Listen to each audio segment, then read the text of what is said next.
यार ये विरोधाभास मुझे बिल्कुल समझ में नहीं आता। बहुत सारे लोग जो खुद को स्पिरिचुअल कहते हैं वे यात्रा भी करते हैं, घूमते हैं, फिरते हैं, नाचते हैं, गाते हैं, मूवीज देखने जाते हैं और अपने फ्रेंड्स के साथ बहुत सारा टाइम भी स्पेंड करते हैं। यदि उनका मन आज भी संसार में रस ले रहा है तो फिर आध्यात्मिकता कहाँ है? ये दोनों बातें साथ में सच कैसे हो सकती हैं? तुम्हारा प्रश्न बड़ा सुंदर है, परंतु इसमें एक मौन मान्यता छिपी हुई है। तुम्हें लगता है आध्यात्मिकता का मतलब है जीवन से दूरी बना लेना? जरा सोचो, यदि आध्यात्मिकता का मतलब जीवन से दूरी बना लेना होता तो कुरुक्षेत्र के मैदान में भगवान श्री कृष्ण अर्जुन से कहते, अर्जुन युद्ध छोड़ो, हिमालय चले जाओ, ध्यान करो। परंतु उन्होंने ऐसा नहीं कहा। उन्होंने अर्जुन से कहा, योगस्थ कुरु कर्माणि संग त्यक्त्वा धनंजय, अर्थात योग में स्थित होकर अपना कर्म करो। तो स्पिरिचुअल व्यक्ति सब कुछ कर सकता है। प्रश्न यह नहीं कि वह क्या कर सकता है, प्रश्न यह है कि वह स्वयं को क्या मानकर कर रहा है। यदि वह स्वयं को शरीर या मन मानता है तो हर अनुभव के साथ उसकी पहचान बदल जाती है। सफलता मिलने में स्वयं को बड़ा महसूस करने लगता है, असफलता मिलने पे टूट जाता है।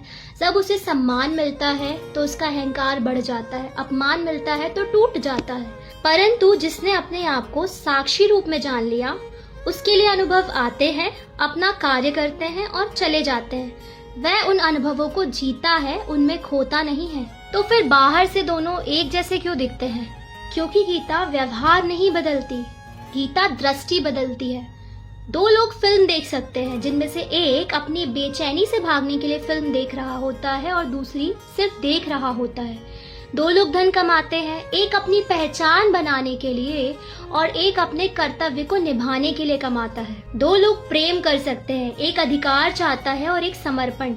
बाहर से कर्म एक ही दिखाई देता है, परंतु भीतर चेतना का स्तर अलग अलग होता है। इसलिए आध्यात्मिकता का प्रश्न यह कभी नहीं रहा कि तुम क्या करते हो।